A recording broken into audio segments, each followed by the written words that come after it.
السلام علیکم ورحمۃ اللہ وبرکاتہ۔ یہ بہت ہی اہم مسئلہ ہے، اس بارے میں ہر مسلمان کو معلوم بھی ہونا چاہیے، اور یہ تب پتہ چلے گا جب ہم اچھے طریقے سے قرآن و حدیث سیکھیں گے، سنیں گے۔ وہ مسئلہ یہ ہے کہ جتنے بھی مخالفین اسلام ہیں تو ان کے ساتھ ہمارا تعلق، مسلمانوں کا تعلق وہ کون سا ہوگا؟ اصل میں جو تعلق ہے صلح کا یا جنگ کا؟ تو اس بارے میں بات کروں گا۔ سب سے پہلے یہ بات ذہن میں رکھیں کہ دین اسلام یہ تمام انسانیت کے لیے ہے، عالمی دین ہے، اور اس کی وجہ سے سابقہ تمام آسمانی اور زمینی شریعتیں منسوخ ہو چکی ہیں، اور یہ قرآن جو اللہ نے نازل کی تو یہ دوسری کتابوں کی نگراں ہیں، مہیمنن،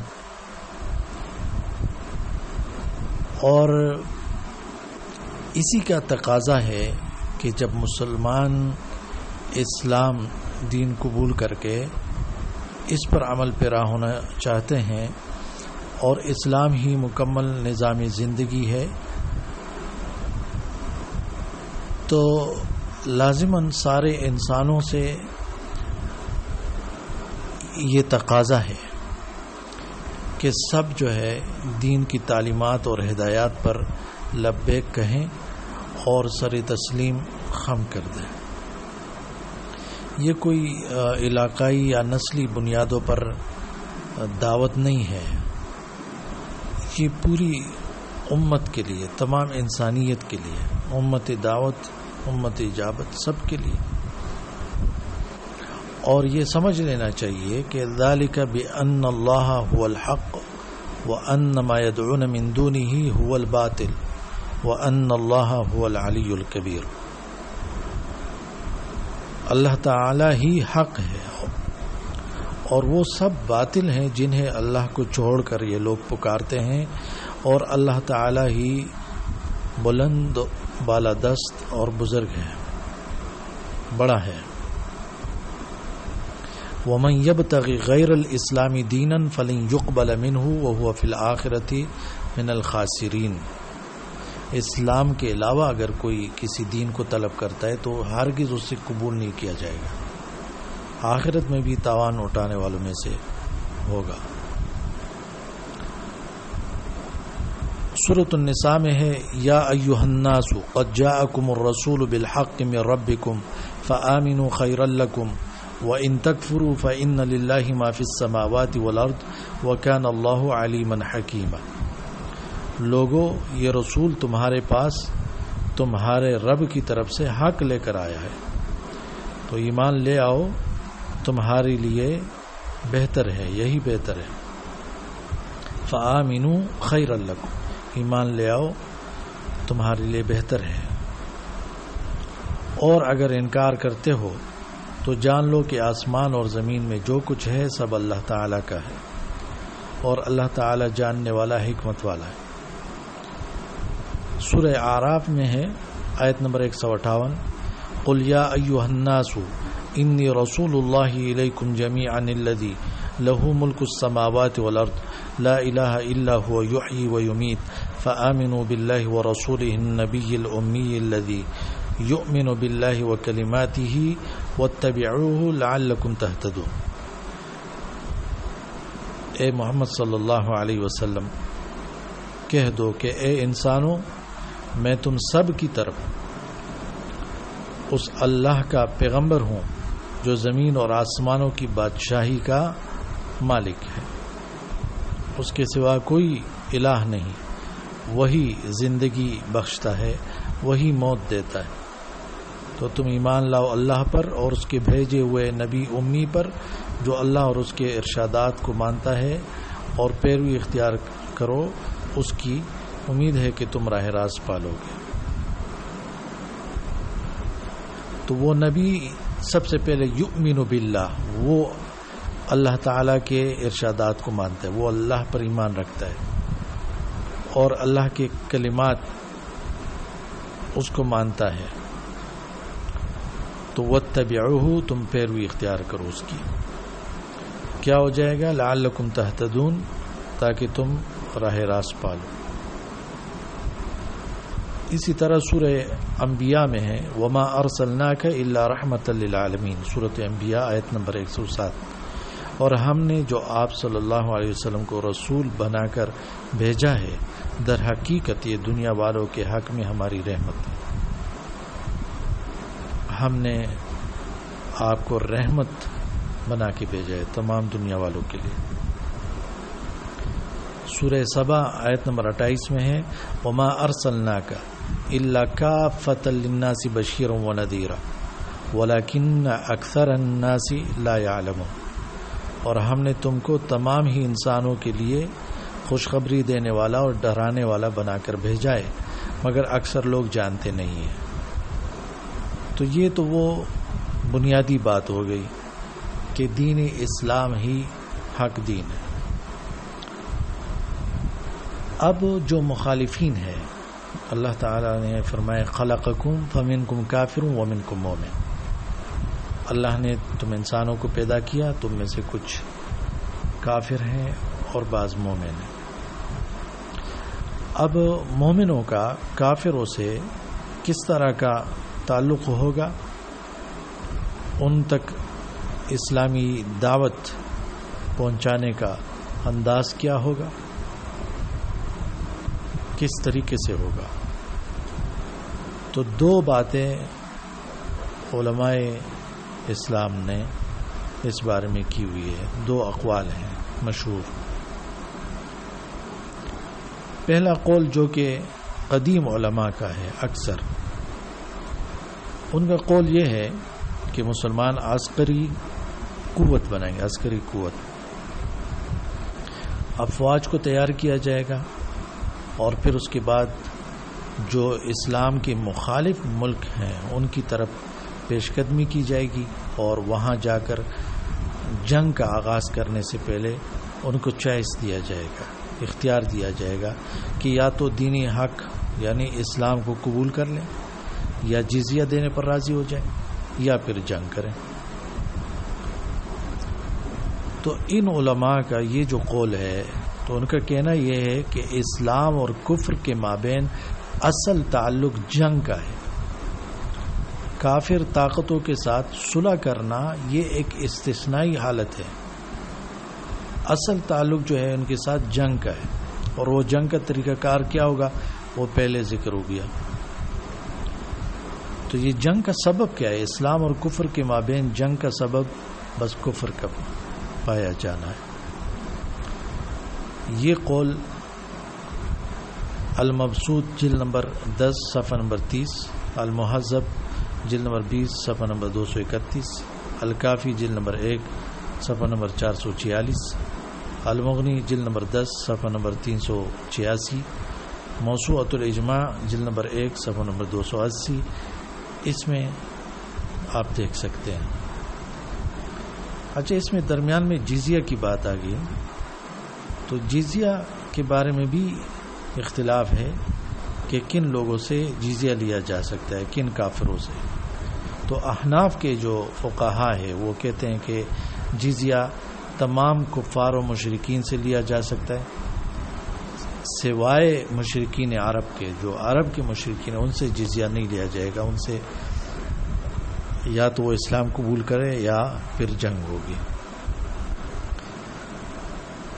امام احمد رحم اللہ کے بھی ایک روایت میں یہ قول ہے، اور ابو عبید رحم اللہ نے اس کو ترجیح دی ہے. مالکیہ کا قول یہ ہے کہ کسی بھی کافر یا مشرک سے جزیہ لیا جا سکتا ہے، جتنے بھی ہے. امام اوزاعی رحم اللہ نے پھر اس قول کو ترجیح دی ہے، تمام سے لیا جا سکتا ہے، اس میں کوئی استثناء نہیں کرو. شافعیہ اور حنابلہ کا مشہور قول یہ ہے کہ جزیہ صرف اہل کتاب سے لیا جائے گا، یا وہ لوگ جو اہل کتاب سے مشابہت رکھتے ہیں ان سے جزیہ لیا جائے گا. ٹھیک ہے، یہ تو وہ اختلافی اقوال تھے جو میں نے آپ کے سامنے رکھے. اور جو اتفاقی بات ہے وہ یہ ہے کہ مرتد سے جزیہ قبول نہیں کیا جائے گا. یہ اقوال دیکھنے کے لیے آپ ہدایہ جلد نمبر 2 صفحہ نمبر 160، المدونۃ الکبریٰ جلد نمبر 2 صفحہ نمبر 46، کتاب الاموال ابو عبید رحمہ اللہ صفحہ نمبر 40، کتاب الام امام شافعی رحمہ اللہ جلد نمبر 4 صفحہ نمبر 173، المغنی جلد نمبر 10 صفحہ نمبر 388، اختلاف الفقہاء طبری صفحہ نمبر 200. تو یہ جو دیکھو ایک قول یہ ہوا کہ غیر مسلم اقوام اور افراد کے ساتھ اصل جو تعلق کا معاملہ ہے وہ جنگ کا ہے. انہوں نے جو دلائل پیش کی ہے وہ کچھ آیات کو سیاق و سباق کے بغیر ہی وہ دے کے انہوں نے یہ دلیل لی ہوئی ہے. جیسے سورہ بقرہ میں ہے آیت نمبر 193 میں وَقَاتِلُوهُمْ حَتَّى لَا تَكُونَ فِتْنَةٌ وَيَكُونَ الدِّينُ لِلَّهِ فَإِنِ انْتَهَوْا فَلَا عُدْوَانَ إِلَّا عَلَى الظَّالِمِينَ. تم ان سے لڑتے رہو یہاں تک کہ فتنہ باقی نہ رہے اور دین اللہ کے لیے ہو جائے. پھر اگر وہ باز آ جائیں تو سمجھ لو کہ ظالموں کے سوا اور کسی پر دست درازی وہ روا نہیں ہے، جائز نہیں. سورہ توبہ آیت نمبر 5 میں فَإِذَا انْسَلَخَ الْأَشْهُرُ الْحُرُمُ فَاقْتُلُوا الْمُشْرِكِينَ حَيْثُ وَجَدتُّمُوهُمْ وَخُذُوهُمْ وَاحْصُرُوهُمْ وَاقْعُدُوا لَهُمْ كُلَّ مَرْصَدٍ فَإِنْ تَابُوا وَأَقَامُوا الصَّلَاةَ وَآتَوُا الزَّكَاةَ فَخَلُّوا سَبِيلَهُمْ إِنَّ اللَّهَ غَفُورٌ رَحِيمٌ. جب حرمت والے مہینے گزر جائے تو مشرکین کو قتل کرو جہاں پاؤ اور انہیں پکڑو اور گھیرو اور ہر گھات میں ان کی خبر لینے کے لیے بیٹھو. پھر اگر وہ توبہ کر لے اور نماز قائم کرے اور زکوٰۃ دیں تو انہیں چھوڑ دو. اللہ درگزر کرنے والا رحم فرمانے والا ہے. سورہ توبہ آیت نمبر 36 میں وَقَاتِلُوا الْمُشْرِكِينَ كَافَّةً كَمَا يُقَاتِلُونَكُمْ كَافَّةً وَاعْلَمُوا أَنَّ اللَّهَ مَعَ الْمُتَّقِينَ. مشرکوں سے سب مل کے لڑو جس طرح وہ سب مل کر تم سے لڑتے ہیں اور جان رکھو کہ اللہ متقیوں کے ساتھ ہے.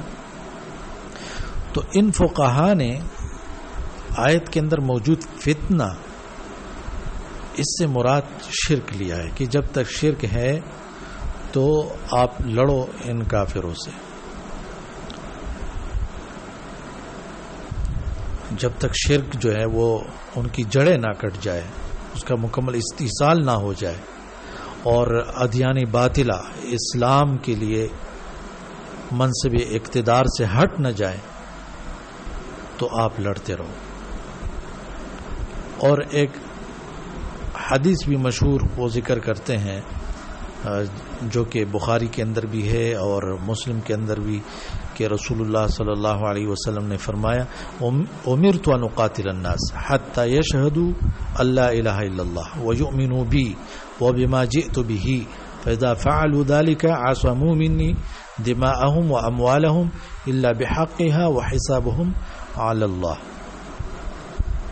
مجھے لوگوں سے جنگ کرنے کا حکم دیا گیا تا وقت ہے کہ وہ گواہی دے کہ اللہ کے سوا کوئی معبود برحق نہیں اور مجھ پر اور میرے لائے ہوئے دین پر ایمان لائے. اگر یہ لوگ ایسا کریں تو انہوں نے مجھ سے اپنے خون اور مال محفوظ کر لیا، تاہم حق کی بنا پر مواخذہ ان سے ہوگا الا بحقھا، یعنی اگر پھر بھی یہ کوئی جرم کرتے ہیں اور اس میں ان کو سزا ملتی ہے اور ان کا باقی حساب اللہ کے سپرد ہے. تو ایک قول کے مخالفین اسلام کے ساتھ تعلق بس جنگ کا ہے. آپ تیاری کرو گے، آپ جاؤ گے، مسلم حکومت اپنی فوج لے کر جائے گی اور ان سے کہے گی کہ اسلام قبول کریں یا جزیہ دیں یا پھر جنگ کے لیے تیار ہو جائیں. دوسرا قول جو کہ موجودہ اکثر محققین کا ہے اور کچھ قدیم علماء بھی ہے اس میں، وہ کہتے ہیں کہ مخالفین اسلام کے ساتھ ملت اسلامیہ کی تعلق کی اصل بنیاد صلح و امن ہے، صلح اور آشتی ہے، اور یہ جو جنگ ہے، لڑائی ہے، یہ صورتحال عارضی ہے۔ پہلا قول کیا تھا کہ اصل حالت جنگ کی ہے اور صلح جو ہے استثنائی حالت ہے۔ یہ علماء، یہ جو دوسرا قول ہے، وہ کہتے ہیں کہ اصل تعلق جو ہے وہ صلح کا ہے اور عارضی اور استثنائی حالت جو ہے وہ جنگ کی ہے۔ تو ان کے کہنے کا مقصد کیا ہے؟ ان لوگ علماء کا کہنے کا مقصد یہ ہے کہ اسلامی حکومت پر اصلاً یہ واجب ہے کہ داعیوں کو تیار کرے اور ساری دنیا میں انہیں پھیلا دے، تاکہ دین اسلام کی یہ جو دعوت ہے بغیر کمی بیشی کے سب لوگوں تک پہنچائی جائے۔ یہ فرض بنتا ہے اسلامی ریاست کا، وہ اس دعوتی کام میں بھرپور مدد کرے اور حکومتی اور سیاسی سطح پر غیر مسلموں کے ساتھ امن و سلامتی کے تعلقات استوار کرے اور جنگ اور جارحیت کی ہمت شکنی کرے۔ لیکن اگر کسی غیر مسلم علاقے میں اسلامی داعیوں کے ساتھ بدسلوکی کی جائے، انہیں فتنوں میں ڈالا جائے، اسلام کی دعوت پھیلانے سے روکا جائے، تو اس وقت امن و امان کے حصول کی خاطر ان کے ساتھ جنگ کی جا سکتی ہے۔ تو ان علماء کے نزدیک آیت میں یہ جو وقاتلہم حتی لا تکون فتنۃ، یہ فتنہ کا لفظ ہے، تو یہ علماء یہ مطلب لیتے ہیں کہ انسانی زندگی کے مقدس ترین اثاثے یعنی عقیدے اور ایمان پر اگر پابندی لگائی جائے تو یہ سب سے بڑا فتنہ ہے۔ اسے قتل و خونریزی سے بھی زیادہ شدید کہا گیا ہے، والفتنۃ اشد من القتل۔ تو دنیا میں امن و سکون کے لیے ناگزیر ہے کہ سارے انسانوں کو سوچنے اور سمجھنے کے مواقع دیے جائیں اور ایمان اور عقیدے کا معاملہ شخصی اور انفرادی قناعت اور رجحان پر چھوڑ دیا جائے۔ تو اس قول کا مطلب کیا ہوا؟ اس قول کا مطلب یہ ہے آپ دعوت کا کام چلائیں اور جب تک مسلمانوں پر ظلم و زیادتیاں نہ ہو تو آپ لڑائی وہ نہیں کر سکتے، جنگیں بلا وجہ نہیں چھیڑ سکتے۔ اگر کافروں کی طرف سے جارحیت شروع کی جائے یا وہ لوگ دین حق پر زیادتی کریں یا جو معاہدے انہوں نے کیے وہ توڑ دیں یا ان کے ملکوں کے اندر جو مسلمان اقلیت میں رہ رہے ہیں ان پر وہ لوگ ظلم شروع کریں، تو پھر اسلامی حکومت ان سے اعلان جنگ کرے گی۔ ٹھیک ہے، تو اس کو سمجھ لینا چاہیے۔ اسلامی جنگ حق اور انصاف کے قیام اور ظلم و زیادتی کے اختتام کی علامت ہے۔ یہ قول اس طرح کا قدیم علماء میں سفیان ثوری رحم اللہ، امام ابن تیمیہ رحم اللہ، ان کو بھی ہے، اور جدید جیسے علامہ رشید رضا، شیخ ابو زہرہ، عبد الوہاب خلاب، مصطفیٰ زید وہابہ زحیلی اور علامہ مودودی رحم اللہ۔ یہ قول پڑھنے کے لیے آپ آثار الحرب صفحہ نمبر 84، تفسیر المنار جلد نمبر 10 صفحہ نمبر 666، العلاقات الدولیہ صفحہ نمبر 47، السیاست الشرعیہ صفحہ نمبر 77، التفسیر الحدیث جلد نمبر 8 صفحہ نمبر 50، النسخ فی القرآن صفحہ نمبر 510، اس میں دیکھ سکتے ہیں۔ اچھا، اس میں تفسیر فی ظلال القرآن جلد نمبر 1 صفحہ نمبر 286 سے ایک قول ہے سید قطب شہید کا، انہوں نے لکھا ہے کہ وَيَكُونَ الدِّينُ لِلَّهِ، دین سارا اللہ کے لیے ہو جائے۔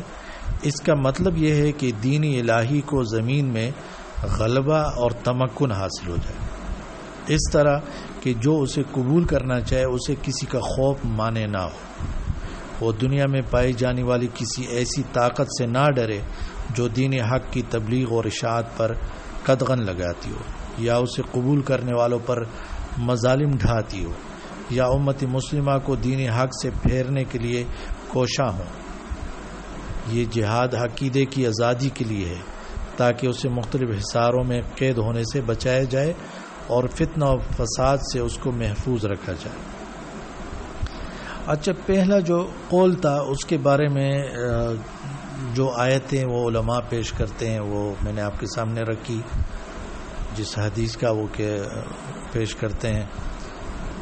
یہ جو علماء ہے جو کہتے ہیں کہ اصل حالت جو ہے غیر مسلموں کے ساتھ وہ صلح کی حالت ہے،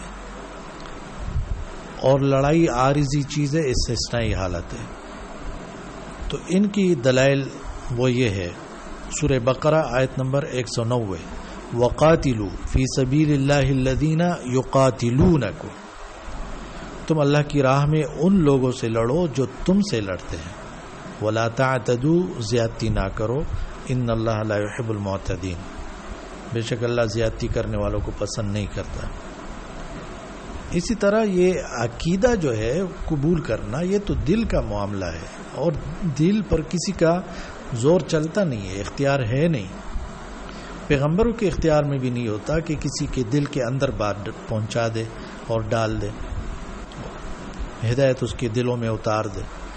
انک لا تہدی من احببت ولکن اللہ یہدی من یشاء، تو اس لیے سورہ بقرہ آیت نمبر 256 میں ہے، لا اکراہ فی الدین قد تبین الرشد من الغی، دین کے معاملے میں یعنی دین قبول کرنے میں کوئی زور زبردستی نہیں ہے،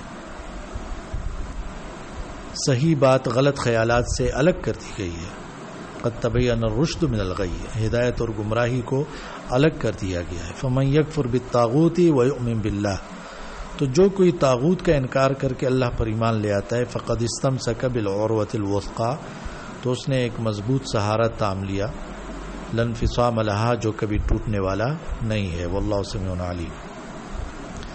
سورہ یونس آیت نمبر 99 میں ہے، وَلَوْ شَاءَ رَبُّكَ لَآمَنَ مَنْ فِي الْأَرْضِ كُلُّهُمْ جَمِيعًا أَفَأَنْتَ تُكْرِهُ النَّاسَ حَتَّى يَكُونُوا مُؤْمِنِينَ، اگر تیرے رب کی چاہت ہوتی کہ زمین میں سب لوگ مومن اور فرما بردار ہی رہے تو سارے اہل زمین جو ہے وہ ایمان لے آتے، تو پھر کیا تم لوگوں کو مجبور کرو گے کہ وہ مومن ہو جائے؟ یعنی اللہ تعالیٰ نے نظام ایسا بنایا ہے کہ کچھ لوگ کافر ہیں، کچھ مومن ہیں، اور اللہ تعالیٰ نے اختیار دیا ہے، لوگوں کو مجبور نہیں کیا۔ تو اگر اللہ چاہتا کہ سب مومن ہو تو سب مومن ہو جاتے، سب ایمان لائے ہوتے۔ وَلَوْ شَاءَ رَبُّكَ لَآمَنَ مَنْ فِي الْأَرْضِ كُلُّهُمْ جَمِيعًا أَفَأَنْتَ تُكْرِهُ النَّاسَ حَتَّى يَكُونُوا مُؤْمِنِينَ، کیا تو لوگوں کو مجبور کرے گا کہ وہ مومن ہو جائے؟ تو اصل جو دین کی دعوت کا جو ذریعہ ہے وہ زور زبردستی نہیں ہے، بلکہ دل کا میلان ہے، جو دلوں تک بات پہنچائی جائے، ان تک ایسی بات پہنچے کہ وہ اپنے دلوں میں اتار لے، اللہ تعالیٰ ان کو توفیق دے اور یہ لوگ اس کو قبول کریں اور اسلام پر چلنے والے بنے۔ اور یہ آیت ہے سورہ انفال آیت نمبر 61 میں، وَإِن جَنَحُوا لِلسَّلْمِ فَاجْنَحْ لَهَا وَتَوَكَّلْ عَلَى اللَّهِ إِنَّهُ هُوَ السَّمِيعُ الْعَلِيمُ، اے نبی صلی اللہ علیہ وسلم، اگر دشمن صلح کی طرف مائل ہو تو تم بھی اس کے لیے آمادہ ہو جاؤ اور اللہ پر بھروسہ کرو، یقیناً وہی سب کچھ سننے والا اور جاننے والا ہے۔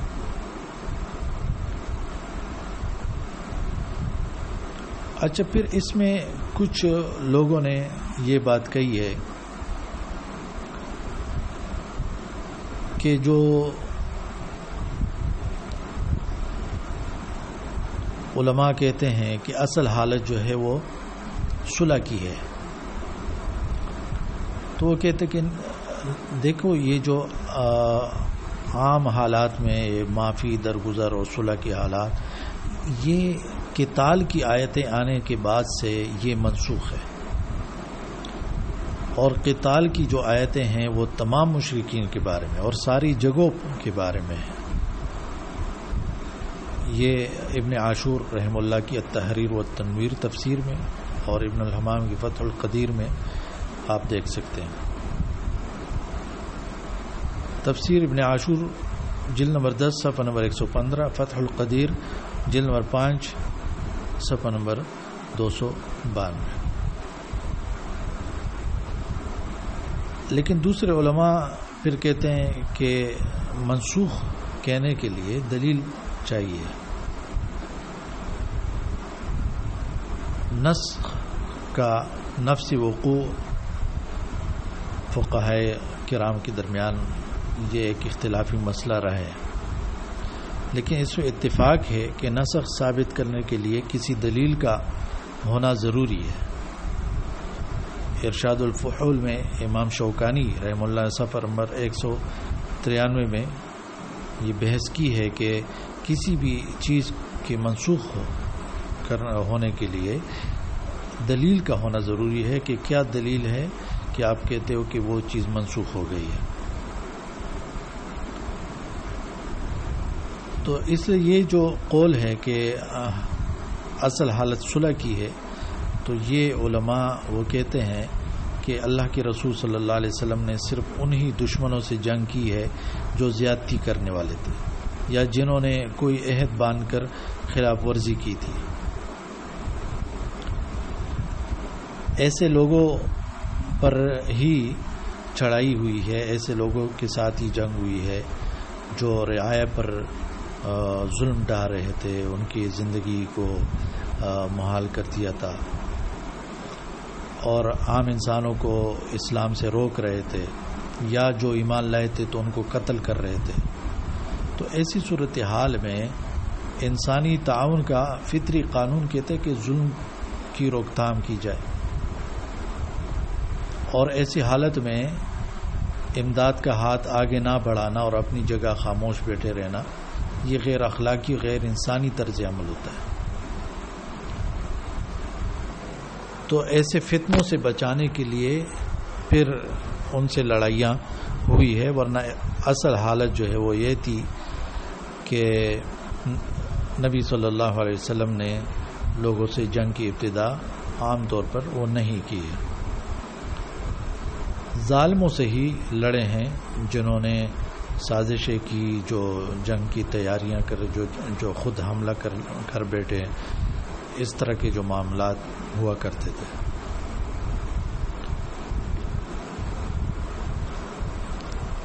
دیکھیں جو قبائل کے لوگ ہوتے تھے اس وقت بھی، تو وہ لوگ جو ہیں وہ روم اور فارس کے سازشوں میں آ جاتے تھے، وہ لوگ ان کو استعمال کرتے، ان کو پیسے دیتے وغیرہ،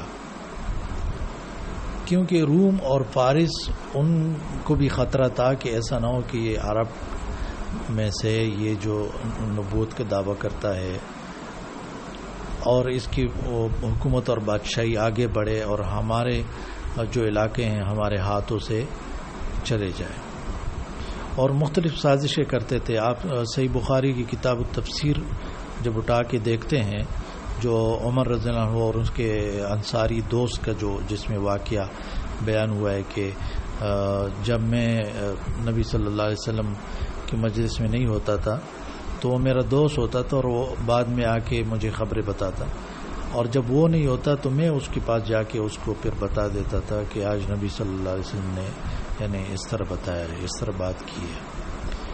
اور عمر رضی اللہ عنہ فرماتے ہیں کہ ایک غسانی بادشاہ سے ہم خوف کھاتے تھے، کیونکہ ہمیں بتایا گیا تھا کہ وہ ہم پر حملہ کرنا چاہتا ہے۔ تو ایسی صورتحال تھی، ٹھیک ہے۔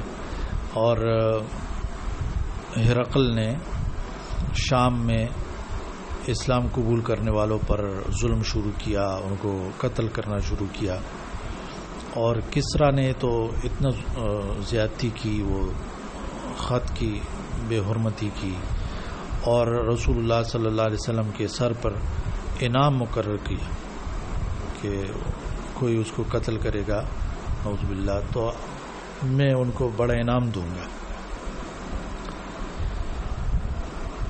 تو بہرحال یہ دو قول میں نے آپ کے سامنے رکھے. اب آخر میں تیسرا قول، یعنی قول یہ تھا کہ اصل حالت، اصل تعلق غیر مسلموں کے ساتھ وہ کیا ہے؟ جنگ کا ہے، اور صلح عارضی شے ہے، استثنائی چیز ہے. دوسرا قول یہ تھا کہ اصل تعلق غیر مسلموں سے وہ صلح کا ہے اور جنگ عارضی شے ہے. تیسرا قول یہ ہے کہ جنگ اور صلح یہ دونوں حالات پر منحصر کرتا ہے. حالات دیکھے جائیں گے کہ اب جنگ کے حالات ہوں گے یا صلح کی حالت ہوگی. علامہ ابن صلاح رحمہ اللہ کے قول کے مطابق اللہ تعالیٰ نے سارے کافروں کو فنا کرنے کا ارادہ نہیں کیا اور نہ ہی انہیں اس لیے پیدا کیا ہے کہ انہیں قتل کر دیا جائے، لیکن اس کے ساتھ ساتھ اسلامی جہاد کو خالصتاً دفاعی کہہ دینا یہ بھی غلط ہے.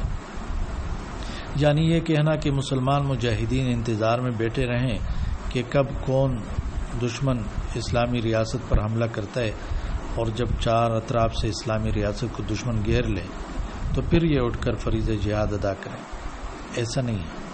صحیح بات یہ ہے کہ اسلامی جہاد اس معنی میں دفاعی ہے کہ یہ اسلامی دعوت اور مسلمانوں کے دفاع میں مشروع کیا گیا ہے، اور اس معنی میں اقدامی ہے کہ اسلامی دعوت کی راہ روکنے والوں کے خلاف اس میں اقدام پایا جاتا ہے.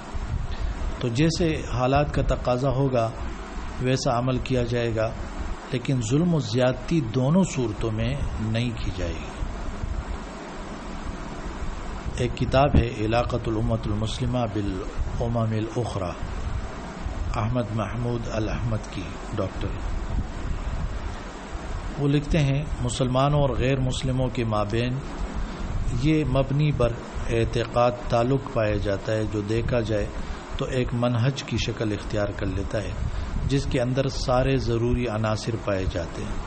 مختلف حالات میں رونما ہونے والے مختلف احتمالات کا مقابلہ اس منہج کے مختلف عناصر کے ذریعے کیا جانا چاہیے، مگر ہر صورت میں اس منہج کا استعمال دعوتی مصالح و منافع کے وجود اور عدم وجود کے ساتھ کیا جائے گا. اس تعلق کی نوعیت کو مطلقاً دفاعی یا اقدامی نہیں کہا جا سکتا. اس کا صحیح وصف یہ ہے کہ اسلامی جہاد ایک محتم بالشان اور مختلف العناصر منہج ہے، اور دعوتی دین کو لاحق ہونے والے مختلف احتمالوں اور رویوں کے ساتھ اس میں تغیر اور اختلاف پیدا ہوتا رہتا ہے. تو امید کرتا ہوں کہ کچھ نہ کچھ آپ ساتھی ضرور اس بات کو سمجھے ہوں گے کہ اسلام تو سارے انسانوں کے لیے قیامت تک کے لیے بس یہی دین ہے، لیکن کچھ لوگ اس کو قبول کر رہے ہیں، کچھ نہیں کر رہے ہیں. تو جو نہیں کر رہے ہیں ان کے ساتھ مسلمان حکومتوں کا، مسلمانوں کا مجموعی طور پر معاملہ کیسے ہوگا، ان کو دعوت اسلام کس طریقے سے دی جائے گی. تو اس میں 3 اقوال میں نے آپ کے سامنے وہ رکھے. اقول قولی ھذا استغفر اللہ لی ولکم ولسائر المسلمین. السلام علیکم ورحمۃ اللہ وبرکاتہ.